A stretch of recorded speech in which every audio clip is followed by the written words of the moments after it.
Hey Satnam. So I'm just going to do you a little video on breath of fire.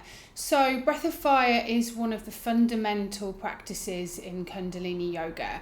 You tend to start a lot of practice with it. It's really energizing, clearing.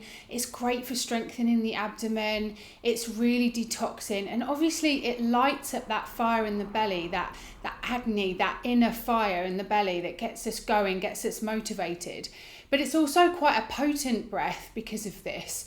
So if you think about the energetics of where this is, right in this belly, in this solar plexus area, is what gives us our driving force to move forward.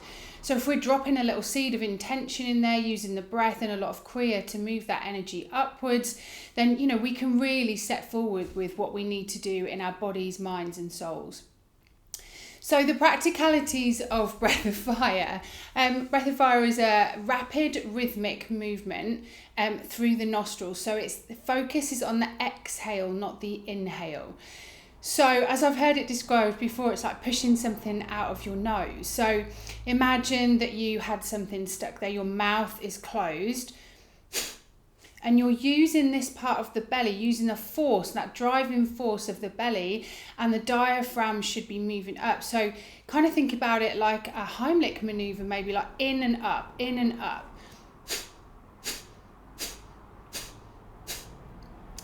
So you're moving the breath with the belly. It shouldn't be coming from the chest at all. This is this fire point where we're working from, this nabi, this navel point. And the inhale should be involuntary. So once you forced something out, then that inward action shouldn't really be thought about. What I generally find is if people get a little bit muddled with it, then just to stop, slow down, take a few breaths, and then come back to it and try to drop out of the mind and into the breath. It is much, much easier.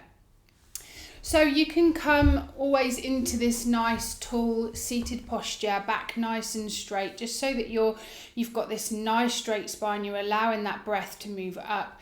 The body is open, but also you're allowing the energy to come up the spine. And also if you're kind of hunched over, you can't use this breath properly, but it kind of opens you up and it keeps this nice tall space. So if you need to put something under your bum to do that, then that's fine. Or if you're sitting down on a seat with your feet flat on the floor, then that's absolutely fine too.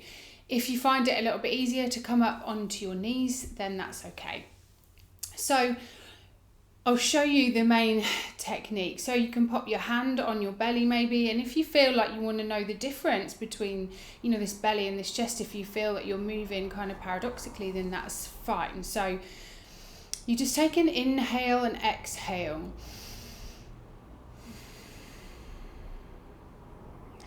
And then push the breath out with the belly.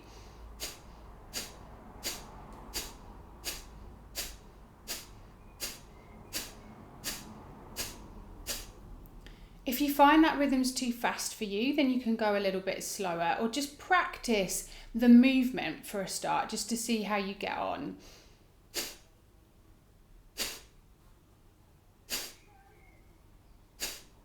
So there should be no tightness in the face. There should be no dis-ease. You shouldn't be, scrunching your face up to do anything.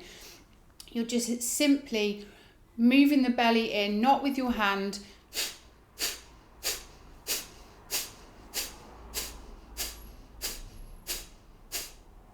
And you're just forcing the breath out, and the inhale comes involuntarily.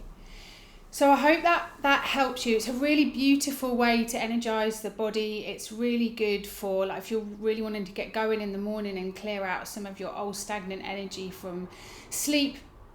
In actual fact, although it's kind of a bit of a chaotic breath and you can go quite fast with it, the stillness, once you sit and you just do some long deep breathing after that, the stillness that you can receive from that is absolutely brilliant.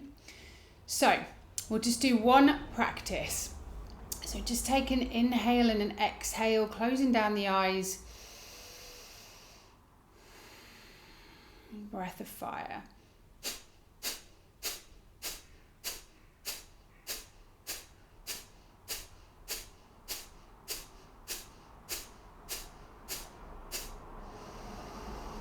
Inhale, exhale, resting in that stillness. And when you're ready, just gently opening the eyes. And you can go 2 or 3 more rounds. I normally practice for about 3 minutes, 3 lots of 1 minute, until you get used to it. If you get any dizziness or any lightheadedness, just stop. I mean, that's just your body telling you not to do it. It's not suitable for pregnancy. It's also, a lot of people say not to use the breath during the first 2 days of your menstrual cycle.